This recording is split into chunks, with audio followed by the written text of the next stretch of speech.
मुलांनो, आज आपल्या विद्यालयातील व्यासपीठावरती इयत्ता 6वी अ वर्गातील विद्यार्थी आणि विद्यार्थिनी बालसभा आयोजित केलेल्या आहेत.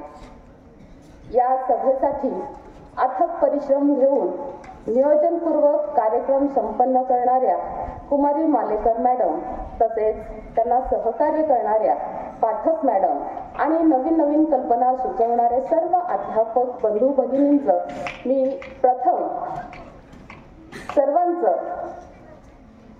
इथं विशेष कौतुक करते. मुलांनो, तुमच्यासाठी हा नियोजित कार्यक्रम आहे. आपल्या समोर कार्यक्रम आयोजित करणारे छोटे छोटे मुलं आहेत. त्यांनी अगदी तोडक्या मोडक्या भाषेत कधीही कुठेही न उभारणारी मुलं तुमच्या पुढे उभा राहून आपल्या मनातील भावना इथं दोन महान नेत्यांच्या जीवनावरती आधारित विषय मांडण्याचा प्रयत्न ते करत होते आणि आपण मात्र गोंधळ घालत होता. हे योग्य नाही. उद्याच्या भारताचे आपण नागरिक होणार आहात. प्रतिमेकडे पाहिलात तर तुमच्या लक्षात येईल की एक इतका महान व्यक्ती आहे की ज्यांना प्रतिकूल परिस्थितीमध्ये शिक्षण घेणं नव्हे तर उभं राहणंही शक्य नव्हतं. पण अशा व्यक्तींनी सर्व स्थितीवरती, सर्व परिस्थितीवरती मात करून जगात आपलं अस्तित्व निर्माण केलं आणि आज जगात आदर्श भारत निर्माण करण्यासाठी ज्या महान व्यक्तीनं देशाला आधारस्तंभ दिला, अशा महान व्यक्तीची प्रतिमा आपल्या समोर आहे. कोट बूट सूट मधील एक आदर्शवत व्यक्तिमत्व आपल्या समोर प्रतिमेच्या रूपात डॉक्टर बाबासाहेब आंबेडकरांची प्रतिमा आपल्या समोर आहे. आदर्श आपण ठेवावं.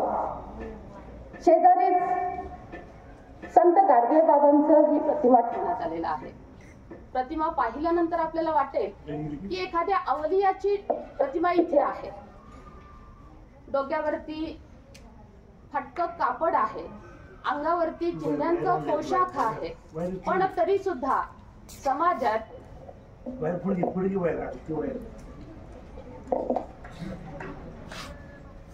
अंधश्रद्धा दूर करून लोकांमधील अनिष्ट प्रथा दूर करण्यासाठी संपूर्ण आयुष्य त्यांनी घालवलं. देव दगडात नाही माणसात, तुझ्यातच देव आहे.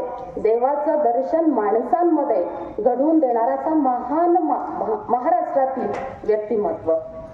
दोनही प्रतिमा, दोनही व्यक्तिमत्व महाराष्ट्रातील हिऱ्याचे खाण म्हणून ओळखले जाणारे आहेत. अशा व्यक्तिमत्वावरती तोडक्या मोडक्या शब्दात घाबरत कधी नव्हे ते धाडस करत बालसभेतील विद्यार्थी कार्यक्रम आयोजित करत होते. खूप छान वाटलं. मनापासून बोलण्याचा त्यांचा प्रयत्न होता. अगदी थोडक्यात पण कळेल असं सांगण्याचा त्यांचा मानस होता.